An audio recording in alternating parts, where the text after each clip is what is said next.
आज हम बात करेंगे कॉलम क्रोमेटोग्राफी की। कॉलम क्रोमेटोग्राफी की बात करने जा रहे हैं। कॉलम क्रोमेटोग्राफी क्या होती है? इसमें मोबाइल फेज होता है। इसमें कॉलम क्रोमेटोग्राफी की बात करने जा रहे हैं। कॉलम क्रोमेटोग्राफी, ठीक है ना, उसकी टाइप्स के बारे में उसको ब्रीफली डिस्कस करने जा रहे हैं। सबसे पहले आता है मोबाइल फेज, ठीक है ना। मोबाइल फेज जो सा है,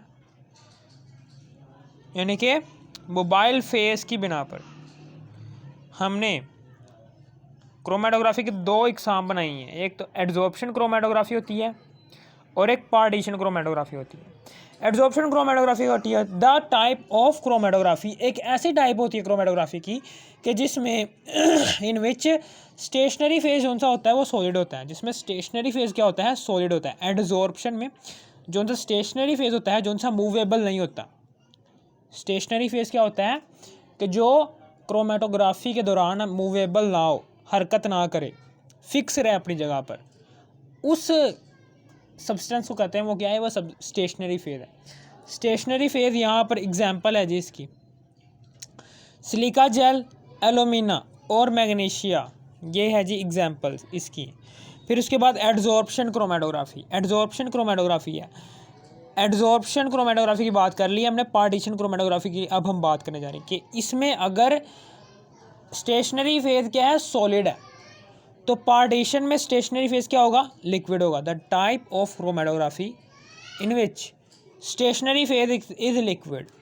for example filter paper. Filter paper के अंदर क्या होता है? फिल्टर पेपर है। स्टेशनरी फेज क्या है इसमें? फिल्टर पेपर है। फिल्टर पेपर क्या होता है?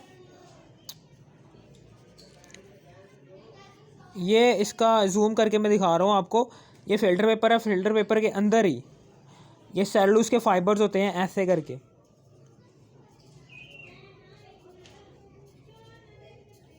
ये सेलुलोज के फाइबर्स होते हैं, ठीक है ना। ये सेलुलोज के फाइबर्स होते हैं जो जिनके अंदर पानी जो सा होता है वो ट्रैप्ड होता है। ये सेलुलोज के फाइबर्स हैं। ये क्या है? ये सेलुलोज है के फाइबर्स हैं। और ये सेलुलोज के फाइबर्स जो उनसे होते हैं, ये सेलुलोज के फाइबर्स होते हैं, ये बने होते हैं किसके? ग्लूकोज से बने होते हैं, ठीक है ना। हाइड्रोजन बॉन्डिंग बनी होती है। सेलुलोज के फाइबर्स जो उनसे होते हैं, चारों तरफ पानी के मॉलिक्यूल के चारों तरफ क्या है? ग्लूकोज के मॉलिक्यूल्स हैं। क्योंकि सेलुलोज जो सा होता है, सेलुलोज के फाइबर्स के अंदर ग्लूकोज के मॉलिक्यूल्स की चेन होती है, इसलिए पानी के एक मॉलिक्यूल के इर्द गिर्द यहाँ पर ग्लूकोज के मॉलिक्यूल्स हैं। ग्लूकोज के मॉलिक्यूल्स क्या करेंगे? ये क्या करेंगे? ये ऐसे ऐसे, फिर ऐसे, फिर ऐसे, फिर ऐसे और फिर ऐसे,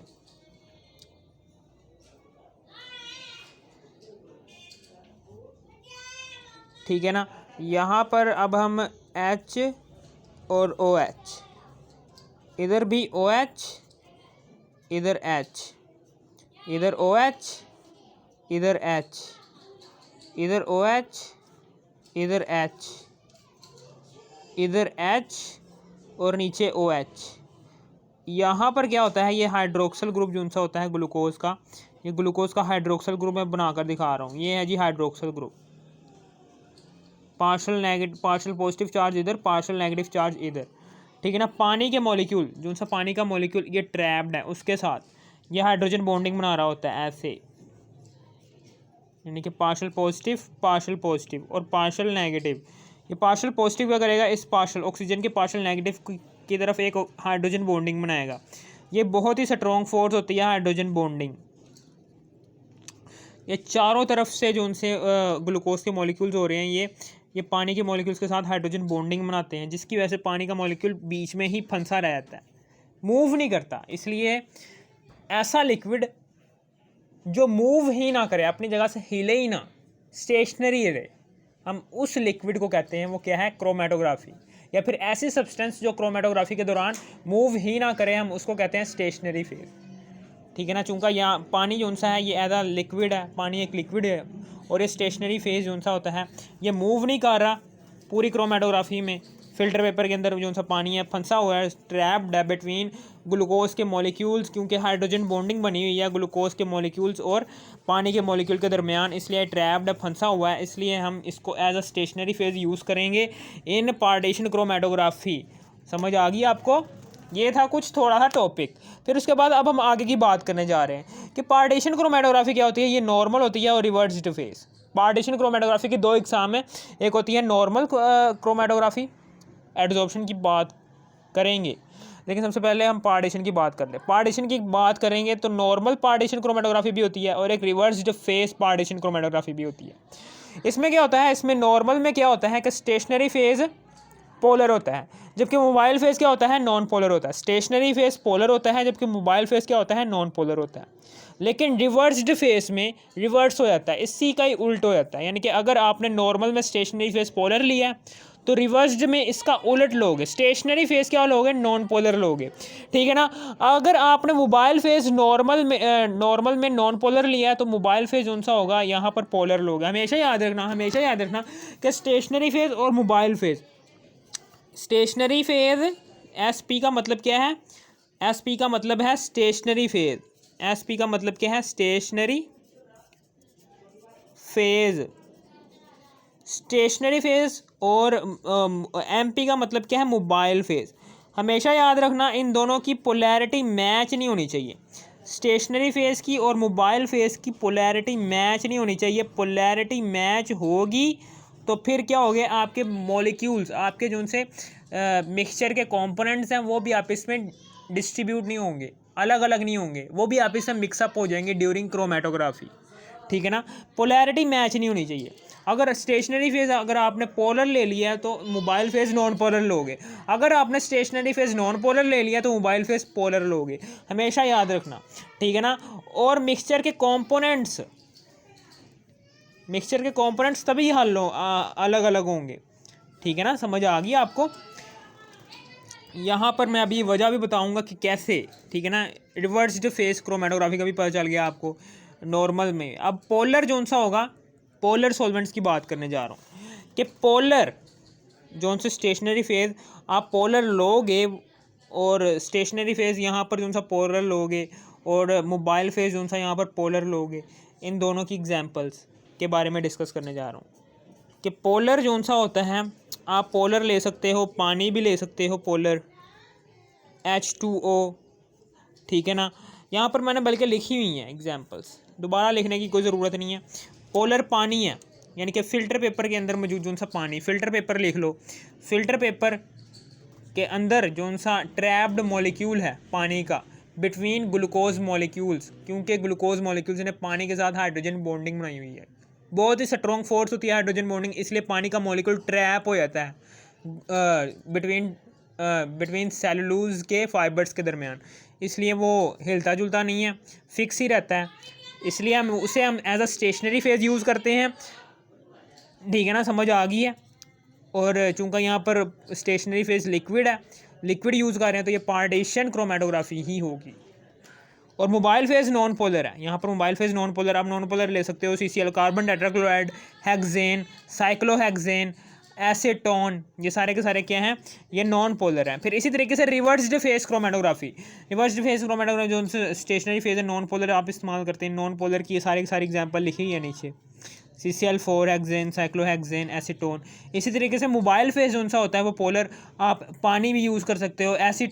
एसीटोन ये स्लाइटली पोलर होता है, इसलिए हम इसे एज अ मोबाइल, इसे हम एज अ नॉन पोलर भी इस्तेमाल करते हैं और एज अ पोलर भी इस्तेमाल कर सकते हैं, क्योंकि ये स्लाइटली पोलर भी होता है। ठीक है ना। स्लाइटली पोलर होने की वजह से हम क्या करते हैं, हम इसको एज अ पोलर भी इस्तेमाल कर सकते हैं और इसकी ये बहुत ज़्यादा नॉन पोलर भी होता है, इसलिए हम इसे नॉन पोलर के तौर पर भी इस्तेमाल कर सकते हैं। दोनों तरीक़ों से आप एसीटोन को इस्तेमाल कर सकते हैं। और मीथेन, मिथानॉल और इथानॉल, ये भी क्या है, ये CH3OH है और ये C2H5OH है। ठीक है ना। ये मिथानॉल और इथानॉल ये दोनों भी एज अ पोलर इस्तेमाल होते हैं। ठीक है ना, पोलर इस्तेमाल होते हैं, यानी कि पोलर की एग्जांपल्स हैं ये H2O, एसीटोन, मिथानॉल, इथानॉल। ठीक है ना। अब हम आगे की बात करने जा रहे हैं एडजॉर्प्शन की। एडजॉर्प्शन क्रोमेटोग्राफी क्या होती है? एडजॉर्प्शन क्रोमेटोग्राफी अभी हमने बात की है कि इसमें स्टेशनरी फेज सॉलिड होता है, पार्टीशन में स्टेशनरी फेज क्या होता है? लिक्विड होता है। इसमें चूंकि स्टेशनरी फेज क्या होता है? S for stationary, P for phase, और मोबाइल फेज क्या होता है? इसमें स्टेशनरी फेज सॉलिड होता है, इसलिए हम इसे एडजॉर्प्शन क्रोमेटोग्राफी कहते हैं। और इसमें मोबाइल फेज क्या होता है? मोबाइल फेज लिक्विड होता है। ठीक है ना, समझ आ गई आपको? सॉलिड होता है। स्टेशनरी फेज कौन सा होता है? यहाँ पर स्टेशनरी फेज कौन सा होता है? हम लेते हैं पोलर। स्टेशनरी फेज क्या लेते हैं हम? पोलर लेते हैं। और मोबाइल फेज क्या लेते हैं? नॉन पोलर लेते हैं। ठीक है ना, ये भी बात याद रखनी। स्टेशनरी फेज हम यहाँ पर पोलर इस्तेमाल करते हैं, मोबाइल फेज हम यहाँ पर नॉन पोलर इस्तेमाल करते हैं। सिर्फ और सिर्फ हमने यहाँ पर रिवर्स्ड फेस पार्टीशन क्रोमेटोग्राफी में, रिवर्स्ड फेस पार्टीशन क्रोमेटोग्राफी के अंदर ही हमने क्या किया है? हमने स्टेशनरी फेज नॉन पोलर इस्तेमाल किया है और मोबाइल फेज पोलर इस्तेमाल किया। बाकी सारी क्रोमेटोग्राफी में हमने स्टेशनरी फेज सॉलिड लिया, मोबाइल फेज लिक्विड लिया। अब पोलर की एग्जांपल्स मैं बताने जा रहा हूँ। पोलर की एग्जांपल्स हैं जी, वाटर, यानी कि फ़िल्टर पेपर के अंदर मौजूद जो सा पानी होगा वो एज अ स्टेशनरी फेज इस्तेमाल कर सकते हैं। फिर इसी तरीके से आगे भी बहुत सारी एग्जांपल्स हैं यार।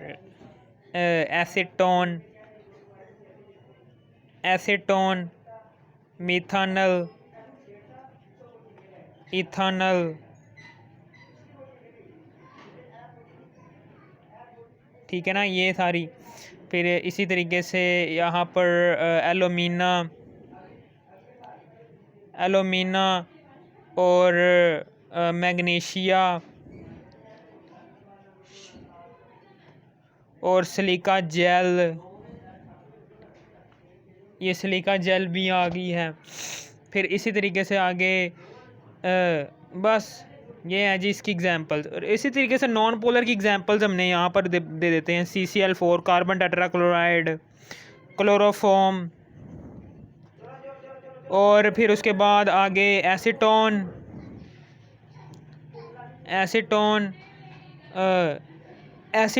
ईथर, और फिर उसके बाद एसीटोन ईथर, और फिर उसके बाद आगे हेक्सेन आ गया, और साइक्लोहेक्सेन आ गया।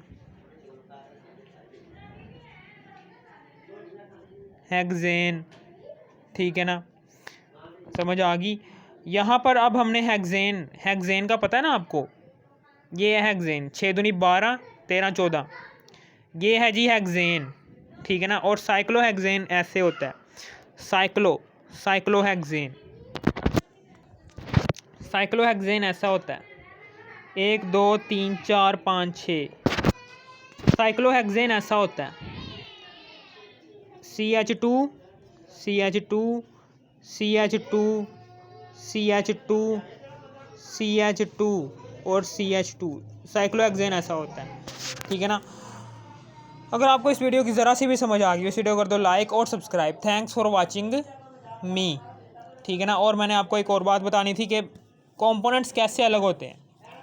ठीक है, मिक्सचर के कंपोनेंट्स ऐसे अलग होंगे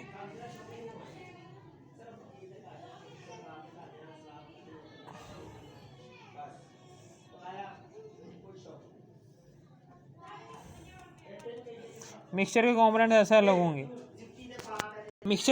कैसे अलग होंगे, मैं आपसे मुंह से बता देता हूँ कि मिक्सचर के जिस कंपोनेंट की अट्रैक्शन मोबाइल फेज के पोलर सॉल्वेंट से ज़्यादा होगी, ठीक है ना, वो ऊपर की तरफ चला जाएगा। और यानी कि मिक्सचर के कंपोनेंट्स अलग होते हैं, स्टेशनरी फेज और मोबाइल फेज, उन दोनों की अट्रैक्शन की बिना पर, कि जिस मिक्सचर के कंपोनेंट की अट्रैक्शन मोबाइल फेज के साथ ज़्यादा होगी, ठीक है ना, वो मिक्सचर का कंपोनेंट मोबाइल फेज के साथ चला जाएगा। और जिस मिक्सचर के कंपोनेंट की अट्रैक्शन स्टेशनरी फेज के साथ ज़्यादा होगी, ठीक है ना, वो स्टेशनरी फेज के साथ ही रह जाएगा। इस तरीके से मिक्सचर के कंपोनेंट्स डिस्ट्रीब्यूट हो जाएंगे इन क्रोमेटोग्राफी। अगर आपको इस वीडियो की ज़रा सी भी समझ आ गई, इस वीडियो को तो लाइक और subscribe. Thanks for watching me.